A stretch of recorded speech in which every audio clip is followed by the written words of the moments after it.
Supreme court में एक PIL file किया और मांग किया है कि इमरजेंसी के दौरान जो संविधान का बेसिक स्ट्रक्चर बदला गया, यानी जो प्रीएम्बल बदला गया था, उसको फिर से रिस्टोर किया जाए।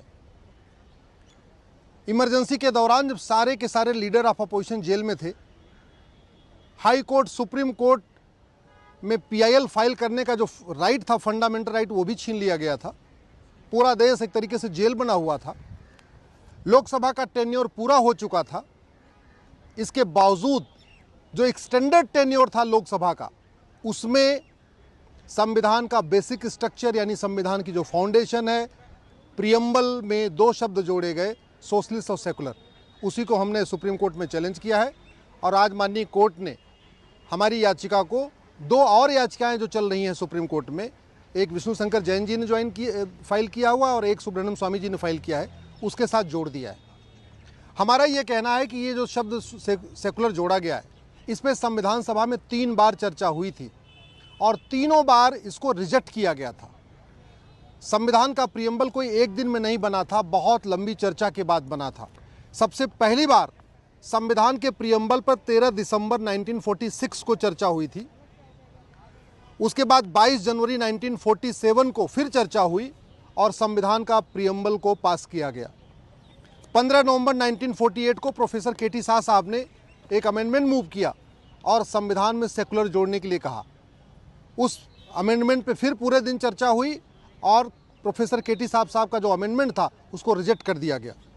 3 दिसंबर को 1948 को प्रोफेसर केटी साहब ने दोबारा फिर एक अमेंडमेंट मूव किया कि संविधान में सेकुलर जोड़ा जाए। उस पर फिर चर्चा हुई और उनके उस प्रस्ताव को भी रिजेक्ट कर दिया गया।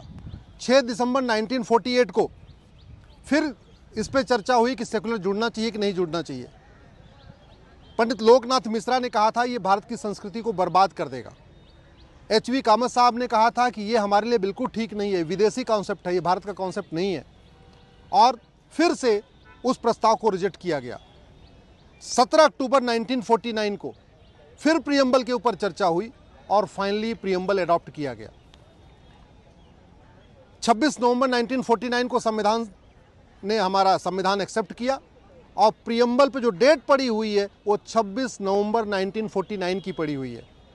आज भी 26 नवंबर 1949 की ही डेट है प्रीएम्बल के ऊपर, लेकिन 1976 में उसमें सेकुलर जोड़ दिया गया। उसी को मैंने चैलेंज किया हुआ है। आखिर 1967 को गोलकनाथ केस में सुप्रीम कोर्ट ने कहा था कि सरकार बेसिक स्ट्रक्चर को बदल नहीं सकती है, और मेरा ये कहना है कि संविधान का प्रीएम्बल ही बेसिक स्ट्रक्चर है। 1973 में केशवानंद भारती केस में सुप्रीम कोर्ट की 13 जजों की बेंच ने कहा था संविधान बेसिक स्ट्रक्चर को बदल नहीं सकता।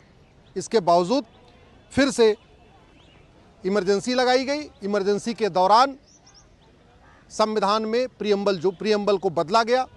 हमारा ये कहना है कि अगर प्रीएम्बल को बदलने की छूट मिल गई तो फिर तो प्रीएम्बल में कुछ भी जोड़ा जा सकता है और कुछ भी घटाया जा सकता है।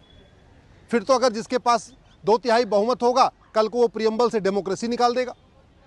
किसी को 2/3 बहुमत होगा, प्रीएम्बल से वो जस्टिस को निकाल देगा, प्रीएम्बल से इक्वल अपॉर्चुनिटी को निकाल देगा, प्रीएम्बल से यूनिटी नेशनल इंटीग्रेशन को निकाल देगा, प्रीएम्बल से रिपब्लिक शब्द को निकाल देगा। अगर कुछ जोड़ने की इजाज़त मिली तो घटाने की भी इजाज़त दी जा सकती है। अगर प्रीएम्बल में बदलाव हो सकता है कुछ जोड़ के, तो प्रीएम्बल में कुछ घटाया भी जा सकता है। कल को प्रीएम्बल में कोई शरिया जोड़ दे, कल को प्रीएम्बल में कुछ और कुछ जोड़ दे। इसलिए मेरा ये कहना है कि प्रीएम्बल में कुछ भी जोड़ने और कुछ भी घटाने की इजाज़त नहीं मिलनी चाहिए। संविधान में जो जोड़ना है जोड़िए, जो घटाना हो घटाइए, लेकिन संविधान का जो प्रीएम्बल है वो संविधान की फाउंडेशन है, वो संविधान का गोल्डन गोल है, वो संविधान का बेसिक स्ट्रक्चर है, और कभी भी बेसिक स्ट्रक्चर को छेड़छाड़ की इजाज़त नहीं मिल सकती है। इसी ग्राउंड पर मैंने सुप्रीम कोर्ट में चैलेंज किया हुआ है। आज माननीय सुप्रीम कोर्ट ने उस पर सुनवाई किया है और सुनवाई करने के बाद 2 याचिकाएं और जो चल रही हैं सुप्रीम कोर्ट में, एक विष्णु शंकर जैन जी की याचिका है, एक सुब्रह्मण्यम स्वामी जी की याचिका है। अब हमारी याचिकाओं को और वो दोनों याचिकाएं एक साथ जोड़ दी गई हैं, यानी आगे से अब इन 3 याचिकाओं पर एक साथ सुनवाई होगी। मुझे पूरा भरोसा है कि जिस तरीके से पार्लियामेंट ने भी प्रस्ताव पास करके इमरजेंसी को इल्लीगल डिक्लेयर घोषित किया है, अभी 25 जून को पार्लियामेंट में बाकायदा प्रस्ताव आया है और प्रस्ताव पास किया गया है कि जो इमरजेंसी थी अवैध थी, अनकॉन्स्टिट्यूशनल थी, इल्लीगल थी। तो अगर इमरजेंसी इल्लीगल है तो इमरजेंसी के दौरान लोकसभा का कार्यकाल बढ़ाना भी इलीगल है, क्योंकि कार्यकाल तो खत्म हो चुका था। जब सेकुलर शब्द जोड़ा गया उस समय 5 साल का लोकसभा का टेन्योर खत्म हो चुका था। तो इसका मतलब इमरजेंसी के दौरान लोकसभा का कार्यकाल बढ़ाना भी इलीगल था। और इसका मतलब ये हुआ कि इमरजेंसी के दौरान उस लोकसभा के द्वारा, जो एक्सटेंडेड लोकसभा थी जिसका टेन्योर पहले ही पूरा हो चुका था, उस लोकसभा के जरिए संविधान के बेसिक स्ट्रक्चर को बदलना भी गड़बड़ है। उस लोकसभा के द्वारा संविधान में कुछ संशोधन करना भी अवैध है, अनकॉन्स्टिट्यूशनल है। यही हमारी मांग है। मैं आशा करता हूं सरकार इस पर संज्ञान लेगी। जैसे सरकार ने इमरजेंसी को अवैध घोषित किया है, वैसे ही सरकार इमरजेंसी के दौरान संविधान में किए गए संशोधन को भी अवैध घोषित कर देगी। और अगर सरकार नहीं करती है तो सुप्रीम कोर्ट में मामला चल रहा है। हमें पूरा भरोसा है कि सुप्रीम कोर्ट जब भी इसमें फाइनल हियरिंग करेगा, आज नहीं कल, कल नहीं परसों, चाहे वो 3 जजों की बेंच सुनवाई करे, चाहे 5 की करे, चाहे 7 की करे, ये प्रियम्बल में जो संशोधन किया गया है ये पूरी तरीके से इल्लीगल है और इसको माननीय सुप्रीम कोर्ट भी अवैध घोषित करेगा।